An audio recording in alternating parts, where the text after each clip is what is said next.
ওম শান্তি। আজি ৩-৪-২০২৫ বৰ্ষৰ প্ৰাতঃ মুৰলী। ওম শান্তি। বাপ দাদা মধুবন। আজি বাবাই কৈছে, মৰমৰ সন্তানসকল, তোমালোকৰ এই নতুন বৃক্ষজোপা অতি মিঠা। এই মিঠা বৃক্ষতে পোকে ধৰে। পোকবোৰ নাশ কৰাৰ ঔষধ হৈছে মনমনা ভৱ। প্ৰশ্ন: সন্মান সহকাৰে উত্তীৰ্ণ হোৱা বিদ্যাৰ্থীসকলৰ লক্ষণ কি হ'ব? উত্তৰ: তেওঁলোকে কেৱল এটা বিষয়তেই নহয়, কিন্তু সকলো বিষয়তে পূৰা মনোযোগ দিব। স্থূল সেৱাৰ বিষয়টিও বৰ ভাল। বহুতে সুখ পায়, ইয়াৰ দ্বাৰাও নম্বৰ জমা হয়। কিন্তু তাৰ লগতে জ্ঞানৰো প্ৰয়োজন আৰু চলনো ভাল হ'ব লাগে। দৈবী গুণৰ ওপৰত পূৰা মনোযোগ দিয়া উচিত। জ্ঞান যুগত সম্পূৰ্ণ হ'লে তেতিয়াহে সন্মান সহকাৰে উত্তীৰ্ণ হ'ব পাৰিবা। গীত: তেওঁ আমাৰ পৰা বিচ্ছিন্ন নহ'ব। ওম শান্তি। সন্তানসকলে কি শুনিলা? সন্তানসকলৰ অন্তৰ কাৰ সৈতে যুক্ত হৈ আছে? মাৰ্গদৰ্শকৰ সৈতে। মাৰ্গদৰ্শকে কি কি দেখুৱায়? স্বৰ্গলৈ যোৱাৰ দ্বাৰ দেখুৱাই দিয়ে। সন্তানসকলক নামো দিছে স্বৰ্গৰ দ্বাৰ। স্বৰ্গৰ দ্বাৰ কেতিয়া মুকলি কৰে? এতিয়াতো নৰক, নহয় জানো?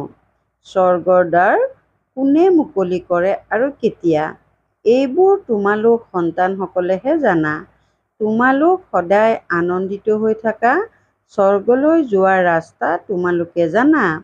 মেলা প্ৰদৰ্শনীৰ দ্বাৰা তোমালোকে এয়া দেখুৱাই দিয়া যে মনুষ্য কেনেকৈ স্বৰ্গৰ দ্বাৰলৈ যাব পাৰে। তোমালোকে বহুত চিত্ৰ অংকন কৰিছা। পিতাই সোধে, এই সকলো চিত্ৰৰ ভিতৰত কোনখন এনেকুৱা চিত্ৰ আছে যাৰ দ্বাৰা আমি যিকোনো ব্যক্তিকে বুজাব পাৰোঁ যে এয়া হৈছে স্বৰ্গলৈ যোৱাৰ দ্বাৰ? গোলকৰ অৰ্থাৎ সৃষ্টি চক্ৰৰ চিত্ৰত স্বৰ্গলৈ যোৱাৰ দ্বাৰ সিদ্ধ হয়। এয়াই শুদ্ধ। ওপৰত সেইফালে নৰকৰ দ্বাৰ, এইফালে স্বৰ্গৰ দ্বাৰ একেবাৰে স্পষ্ট। ইয়াৰ পৰা সকলো আত্মা শান্তিধামলৈ যায়, আকৌ স্বৰ্গলৈ আহে। এয়া হৈছে দ্বাৰ। গোটেই চক্ৰকো দ্বাৰ বুলি কোৱা নহ'ব। ওপৰত য'ত সংগম দেখুওৱা হৈছে সেয়া হৈছে সম্পূৰ্ণ দ্বাৰ, য'ৰ পৰা আত্মাসকল ওলাই যায় আকৌ নতুন সৃষ্টিলৈ আহে। বাকী সকলো শান্তিধামত থাকে। কাৰ চিনেৰে দেখুৱায়? এইখন নৰক, সেইখন স্বৰ্গ। অতি সুন্দৰকৈ বুজাব পাৰা এইখনেই সকলোতকৈ ভাল চিত্ৰ। একেবাৰে স্পষ্ট স্বৰ্গৰ দ্বাৰ। এয়া বুদ্ধিৰে বুজিবলগীয়া কথা নহয় জানো? অনেক ধৰ্মৰ বিনাশ আৰু এক ধৰ্মৰ প্ৰতিষ্ঠা হৈ আছে। তোমালোকে জানা যে আমি সুখধামলৈ যাম, বাকী সকলো শান্তিধামলৈ গুচি যাব। দ্বাৰটো একেবাৰেই স্পষ্ট। এই গোলকহে হৈছে মুখ্য চিত্ৰ। ইয়াত নৰকৰ দ্বাৰ, স্বৰ্গৰ দ্বাৰ একেবাৰে স্পষ্ট হৈ আছে। স্বৰ্গৰ দ্বাৰলৈ যিসকল কল্প পূৰ্বে গৈছিল সেই সকলেই যাব, বাকী সকলো শান্তিৰ দ্বাৰলৈ গুচি যাব। নৰকৰ দ্বাৰ বন্ধ হৈ শান্তি আৰু সুখৰ দ্বাৰ মুকলি কৰে। এইখনেই হৈছে সকলোতকৈ উত্তম চিত্ৰ। বাবাই সদায় কয়, ত্ৰিমূৰ্তি দুটা গোলক আৰু এই চক্ৰ হৈছে অতি উত্তম চিত্ৰ। যিয়েই আহে তেওঁলোকক প্ৰথমে এই চিত্ৰত দেখুৱাবা যে এয়া স্বৰ্গলৈ যোৱাৰ দ্বাৰ, এয়া নৰক, এয়া স্বৰ্গ। এতিয়া নৰকৰ বিনাশ হয়, মুক্তিৰ দ্বাৰ মুকলি কৰে। এই সময়ত আমি স্বৰ্গলৈ যাম, বাকী সকলো শান্তিধামলৈ যাব। কিমান সহজ। স্বৰ্গৰ দ্বাৰলৈ সকলোৱেতো নাযাব। তাততো এই দেৱী দেৱতাসকলৰেই ৰাজ্য আছিল। তোমালোকৰ বুদ্ধিত আছে যে আমি এতিয়া স্বৰ্গৰ দ্বাৰলৈ যোৱাৰ লায়ক হৈছোঁ। যিমানেই লিখা পঢ়া কৰিবা নবাব হ'বা, কান্দিলে মাগিলে নষ্ট হ'বা। এই গোলকৰ চিত্ৰই সকলোতকৈ ভাল বুদ্ধিৰে বুজিব পাৰে। এবাৰ চিত্ৰ দেখাৰ পাছত বুদ্ধিৰে কাম লোৱা হয়। তোমালোক সন্তানসকলৰ গোটেই দিন এইটো চিন্তন চলা উচিত যে কোনখন মুখ্য চিত্ৰ হ'ব, যাৰ ওপৰত আমি ভালদৰে বুজাব পাৰিম। Gateway to heaven. এই ইংৰাজী কথাষাৰ বৰ ভাল। এতিয়াতো অনেক ভাষা হৈ গ'ল। হিন্দী শব্দটি হিন্দুস্তানৰ পৰা ওলাইছে। হিন্দুস্তান শব্দটি কোনো শুদ্ধ শব্দ নহয়। ইয়াৰ আচল নামটো ভাৰতেই। ভাৰতখণ্ড বুলি কয়। গলিবোৰৰ নাম সলনি কৰা হয়। খণ্ডৰ নাম জানো সলনি কৰা হয়? মহাভাৰত শব্দটি আছে নহয়।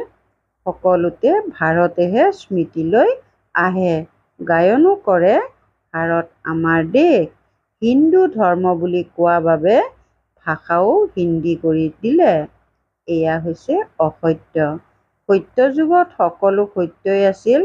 পিন্ধন উৰণ সত্য, খোৱা বোৱা সত্য, কথা বতৰা সত্য। ইয়াত সকলোবোৰ মিছা হৈ গ'ল। গতিকে এই স্বৰ্গৰ দ্বাৰ কথাষাৰ বহুত ভাল। বলক আমি আপোনালোকক স্বৰ্গলৈ যোৱাৰ দ্বাৰৰ বিষয়ে শুনাম। কিমান ভাষা হৈ গ'ল। পিতাই তোমালোক সন্তানসকলক সৎগতি শ্ৰেষ্ঠ মত দিয়ে। পিতাৰ মতৰ বাবে গায়ন আছে, তেওঁৰ গতিমত অনন্য।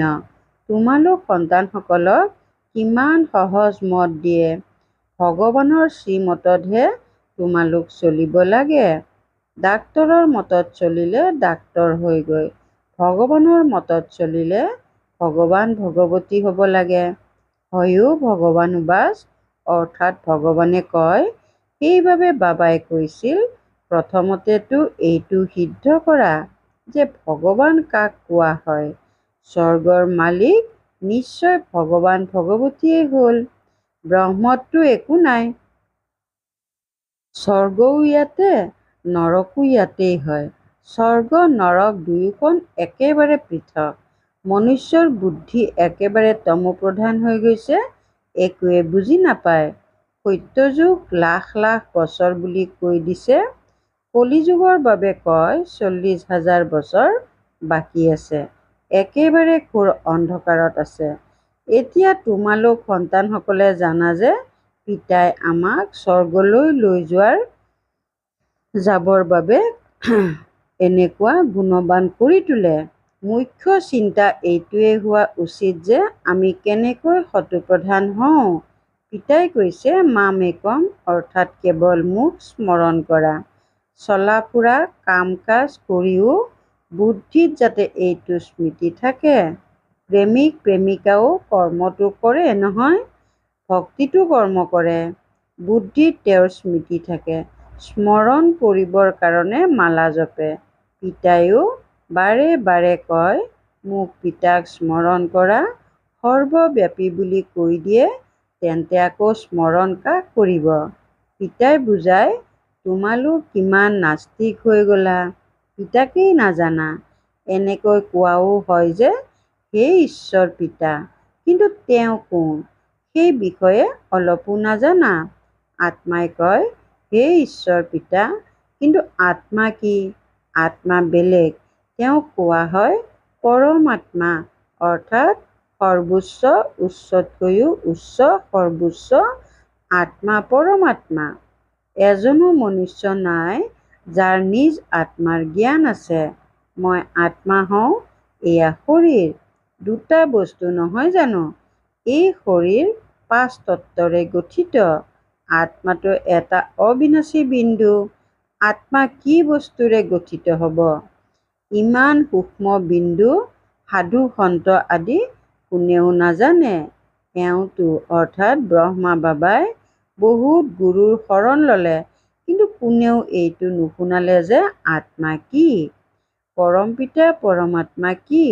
এনেকুৱা নহয় যে কেৱল পৰমাত্মাকহে নাজানে, আত্মাকো নাজানে। আত্মাক জানিলে পৰমাত্মাকো তৎক্ষণাৎ জানিব। সন্তানে নিজক জানিলে আৰু পিতাকক নাজানিলে তেন্তে কেনেকৈ চলিব পাৰিব? তোমালোকেতো এতিয়া জানা যে আত্মা কি। ক'ত থাকে? ডাক্তৰসকলেও ইমানখিনি বুজি পায় আত্মা সূক্ষ্ম, এই দুচকুৰে দেখা পোৱা নাযায়। আকৌ কাচেৰে বন্ধ কৰিলে কেনেকৈ দেখিব পাৰিব? জগতত তোমালোকৰ দৰে জ্ঞান কাৰো নাই। তোমালোকে জানা যে আত্মা বিন্দু, পৰমাত্মাও বিন্দু। বাকী আমি আত্মাসকল পতিতৰ পৰা পাৱন, পাৱনৰ পৰা পতিত হওঁ। তাততো পতিত আত্মা নাথাকে, তাৰ পৰা সকলো পাৱন হৈ আহে, পাছত পতিত হৈ যায়, পুনৰ পিতা আহি পাৱন কৰি তোলে। এইটো অতি সহজ কথা। তোমালোকে জানা যে আমি আত্মাসকলে 84 চক্ৰ পৰিক্ৰমা লগাই এতিয়া তমোপ্ৰধান হৈ গৈছো। আমিয়েই 84 জন্ম লওঁ, এজনৰ কথাটো নহয়। পিতাই কয়, মই এওঁক অৰ্থাৎ ব্ৰহ্মাক বুজাওঁ, তোমালোকে শুনা। মই এওঁৰ শৰীৰত প্ৰৱেশ কৰিছো, এওঁক শুনাওঁ, তোমালোকেও শুনি লোৱা। এইখন হৈছে ৰথ। গতিকে বাবাই বুজাইছে যে নাম স্বৰ্গৰ দ্বাৰ ৰখা উচিত। কিন্তু এই ক্ষেত্ৰতো বুজাবলগীয়া হয় যে সত্য যুগত যি দেৱী দেৱতা ধৰ্ম আছিল সেয়া এতিয়া প্ৰায় লোপ হৈ গৈছে। কোনেও নাজানে। খ্ৰীষ্টানসকলো প্ৰথমে সতোপ্ৰধান আছিল, আকৌ পুনৰ জন্ম লৈ লৈ তমোপ্ৰধান হয়। বৃক্ষও নিশ্চয় পুৰণি হয়। এয়া বিচিত্ৰ ধৰ্মৰ বৃক্ষ। বৃক্ষৰ হিচাপত বাকী সকলোবোৰ ধৰ্মৰ লোক পাছত আহে। এই ড্ৰামাখন পূৰ্ব নিৰ্ধাৰিত। এনেকুৱা নহয় যে কাৰোবাৰ সত্যযুগলৈ অহাৰ পাল পৰিব। নহয়, এয়াতো অনাদি খেল ৰচি থোৱা আছে। সত্যযুগত এটাই আদি সনাতন প্ৰাচীন দেৱী দেৱতা ধৰ্ম আছিল। এতিয়া তোমালোক সন্তানসকলৰ বুদ্ধিত আছে যে আমি স্বৰ্গলৈ গৈ আছো। আত্মাই কয়, আমি তমোপ্ৰধান, তেন্তে ঘৰলৈ কেনেকৈ যাম? স্বৰ্গলৈ কেনেকৈ যাম? তাৰ বাবে পিতাই সতোপ্ৰধান হোৱাৰ যুক্তিও শুনাইছে। পিতাই কয়, মোকেই পতিত পাৱন বুলি কয়। নিজক আত্মা বুলি বুজি পিতাক স্মৰণ কৰা। ভগৱান উবাচ লিখা আছে, এইটো সকলোৱে কৈ থাকে। যীশু খ্ৰীষ্টৰ ইমান বছৰ পূৰ্বে ভাৰত স্বৰ্গ আছিল, কিন্তু কেনেকৈ হ'ল, আকৌ কলৈ গ'ল, এয়া কোনেও নাজানে। তোমালোকেতো যথাৰীতি জানা। আগতে জানো এই কথাবোৰ জানিছিলা? জগতত এইটো কোনেও নাজানে যে আত্মাহে ভাল বা বেয়া হয়। সকলো আত্মাই সন্তান পিতাক স্মৰণ কৰে। পিতা সকলোৰে প্ৰেমিক, বাকী সকলো প্ৰেমিকা। এতিয়া তোমালোক সন্তানসকলে জানা যে সেই প্ৰেমিকৰ আগমন হৈছে অতি মৰমৰ প্ৰেমিক, নহ'লেনো তেওঁক সকলোৱে কিয় স্মৰণ কৰে? এনেকুৱা কোনো মনুষ্য নাই যাৰ মুখত পৰমাত্মাৰ নাম উচ্চাৰিত নহয়, কেৱল নাজানে। তোমালোকে জানা যে আত্মা অশৰীৰী। আত্মা সকলোৰো পূজা হয় নহয়। আমি যি পূজ্য আছিলো সেইসকলেই আকৌ নিজ আত্মাকেই পুজিবলৈ ললো। হ'ব পাৰে পূৰ্বৰ জন্মত ব্ৰাহ্মণ কুলত জন্ম লৈছা। শ্ৰীনাথক ভোগ আগবঢ়াই পূজাৰীসকলেহে খায়। এয়া সকলো হৈছে ভক্তি মাৰ্গ। তোমালোক সন্তানসকলে বুজাব লাগে স্বৰ্গৰ দ্বাৰ মুকলি কৰোঁতাজন হৈছে পিতা। কিন্তু মুকলি কেনেকৈ কৰিব, কেনেকৈ বুজাব? ভগৱান উবাচ, গতিকে নিশ্চয় শৰীৰৰ দ্বাৰা ক'ব নহয়। আত্মাইহে শৰীৰৰ দ্বাৰা কয়, শুনে। এই বাবাই বিশদভাৱে শুনায়। বীজ আৰু বৃক্ষ। তোমালোক সন্তানসকলে জানা যে এইজোপা নতুন বৃক্ষ, লাহে লাহে আকৌ বৃদ্ধি হয়। তোমালোকৰ এই নতুন বৃক্ষজোপাত বহুত পোকেও ধৰে, কিয়নো এই নতুন বৃক্ষজোপা বৰ মিঠা। মিঠা বৃক্ষতহে পোক আদি কিবা কিবা লাগে। আকৌ ঔষধ দিয়া হয়। পিতায়ো মনমনা ভৱৰ বহুত ভাল ঔষধ দিছে। মনমনা ভৱ নোহোৱা বাবে পোকে খাই পেলায়। পোকে ধৰা বস্তু কি কামত আহিব? সেয়াতো পেলাই দিয়া হয়। ক'ত উচ্চ পদ, ক'ত নিচ পদ। পাৰ্থক্যটো আছে নহয়। মৰমৰ সন্তানসকলক বুজাই থাকে অতি অমায়িক হ'বা, কাৰো সৈতে অপ্ৰীতিকৰ নহ'বা, মিলা প্ৰীতিৰে থকা উচিত। তাত সিংহ আৰু ছাগলীও মিলা প্ৰীতিৰে থাকে, গতিকে সন্তানসকলো মিলা প্ৰীতিৰে থাকিব লাগে। কিন্তু যদি কাৰোবাৰ ভাগ্যতেই নাই, তেন্তে পুৰুষাৰ্থ কি কৰিব? অকৃতকাৰ্য হৈ যায়। শিক্ষকেতো ভাগ্য শ্ৰেষ্ঠ কৰি তুলিবৰ কাৰণে পঢ়ায়। শিক্ষকেতো সকলোকে পঢ়ায়। পাৰ্থক্যও তোমালোকে দেখিবলৈ পোৱা। বিদ্যাৰ্থীয়ে শ্ৰেণীত জানিব পাৰে কোনগৰাকী কোনটো বিষয়ত পাকৈত। ইয়াতো তেনেকুৱা। স্থূল সেৱাৰো বিষয় আছে নহয়। যেনেকৈ ৰন্ধনশালৰ সেৱা আছে, বহুতে সুখ পায়, সকলোৱে কিমান স্মৰণ কৰে। এইটোতো ঠিকেই, এইটো ছাবজেক্টৰ পৰাও নম্বৰ পোৱা যায়। কিন্তু সন্মান সহকাৰে উত্তীৰ্ণ হ'বলৈ হ'লে কেৱল এটা বিষয়ত নহয়, সকলো বিষয়ত পূৰা মনোযোগ দিব লাগে। জ্ঞানো লাগে, চলনো এনেকুৱা হোৱা উচিত, দৈবীগুণো লাগে। মনোযোগ দিয়াটো ভাল। ৰন্ধনশালৰ ওচৰলৈ কোনোবা আহিলে যাতে কয়, মন মনা ভৱ। শিৱ বাবাক স্মৰণ কৰিলে বিকৰ্ম বিনাশ হ'ব। তোমালোক স্বৰ্গৰ মালিক হৈ যাবা। পিতাক স্মৰণ কৰি অন্যকো পৰিচয় দি থাকা। জ্ঞান আৰু যোগৰ আৱশ্যক। বৰ সহজ। মুখ্য কথাই হৈছে এইটো, অন্ধৰ লাখুটি হ'ব লাগে। প্ৰদৰ্শনীলৈ যিকোনো লোককে লৈ যোৱা, বলক আমি আপোনাক স্বৰ্গৰ দ্বাৰ দেখুৱাম। এয়া নৰক, সেয়া স্বৰ্গ। পিতাই কয়, মোক স্মৰণ কৰা, পবিত্ৰ হোৱা, তেতিয়া তোমালোক পবিত্ৰ সৃষ্টিৰ মালিক হৈ যাবাগৈ। মন মনা ভৱ। হুবহু তোমালোকক গীতা শুনাই, সেইবাবে বাবাই চিত্ৰ তৈয়াৰ কৰাইছে। গীতাৰ ভগৱান কোন? স্বৰ্গৰ দ্বাৰ কোনে মুকলি কৰে? শিৱ বাবাই মুকলি কৰে।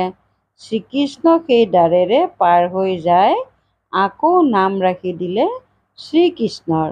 মুখ্য চিত্ৰ হৈছে দুখন, বাকীবোৰ হৈছে বিস্তাৰ।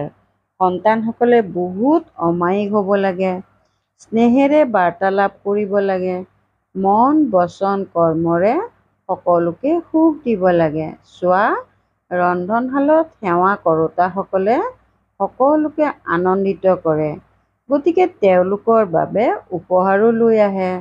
এইটো বিষয় হয় নহয়। উপহাৰ আনি দিয়ে। তেওঁ কয়, মই আপোনাৰ পৰা কিয় ল'ম? তেতিয়া আপোনাৰ স্মৃতি আহি থাকিব। শিৱ বাবাৰ ভঁৰালৰ পৰা পালে, তেতিয়া মোৰ শিৱ বাবাৰ স্মৃতি থাকিব। ভাল বাৰু। অতি মৰমৰ কল্পৰ পাছত পুনৰাই মিলিত হোৱা সন্তানসকলৰ প্ৰতি মাতা পিতা বাপ দাদাৰ স্নেহপূৰ্ণ স্মৰণ আৰু সুপ্ৰভাত। আত্মিক পিতা আত্মিক সন্তানসকলৰ প্ৰতি নমস্কাৰ। ধাৰণাৰ বাবে মুখ্য সাৰ ১ নম্বৰ, নিজৰ উচ্চ ভাগ্য গঢ়িবৰ কাৰণে পৰস্পৰ অতি মিলা প্ৰীতিৰে অমায়িক হৈ চলিব লাগে। কেতিয়াও অপ্ৰীতিকৰ হ'ব নালাগে। সকলো বিষয়ত পূৰা মনোযোগ দিব লাগে।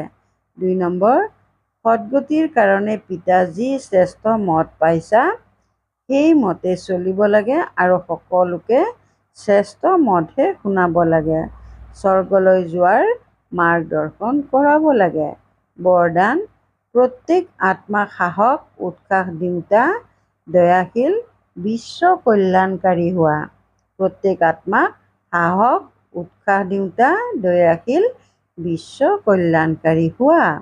কেতিয়াও ব্ৰাহ্মণ পৰিয়ালত কোনো দুৰ্বল আত্মাক তুমি দুৰ্বল এনেকৈ ক'ব নালাগে। তোমালোক দয়াশীল বিশ্ব কল্যাণকাৰী সন্তানৰ মুখেৰে সদায় প্ৰত্যেক আত্মাৰ প্ৰতি শুভ বাণী উচ্চাৰিত হ'ব লাগে, নিৰাশ কৰা বাণী নহয়। কোনোবা যিমানেই দুৰ্বল নহওক, তেওঁক ইংগিত বা শিক্ষা দিবলগীয়া হ'লেও প্ৰথমে সমৰ্থ কৰি তুলি তাৰ পাছত শিক্ষা দিয়া। প্ৰথমে ধৰণীত সাহস আৰু উৎসাহৰ হাল বোৱা, তাৰ পাছত বীজ ৰোপণ কৰা, তেতিয়া সহজে প্ৰতিটো বীজৰ পৰা ফল ওলাব। ইয়াৰ দ্বাৰা বিশ্ব কল্যাণৰ সেৱা তীব্ৰ হৈ যাব। শ্লোগান: পিতাৰ আশীৰ্বাদ লৈ সদায় পৰিপূৰ্ণতাৰ অনুভৱ কৰা। পিতাৰ আশীৰ্বাদ লৈ সদায় পৰিপূৰ্ণতাৰ অনুভৱ কৰা। ওম শান্তি। সংযুক্ত ৰূপৰ স্মৃতিৰে সদায় বিজয়ী হ'বলৈ আজিৰ অব্যক্ত সংকেত: সদায় প্ৰতিটো কৰ্ম কৰি থাকিও নিজক কৰ্মযোগী আত্মা বুলি অনুভৱ কৰা। যিকোনো কৰ্ম কৰি থাকিও স্মৃতি পাহৰিব নোৱাৰা। কৰ্ম আৰু যোগ দুয়োটা সংযুক্ত হৈ যাওক। যেনেকৈ কোনো যুক্ত হৈ থকা বস্তুক পৃথক কৰিব নোৱাৰি, তেনেকৈ কৰ্মযোগী হোৱা। ওম শান্তি।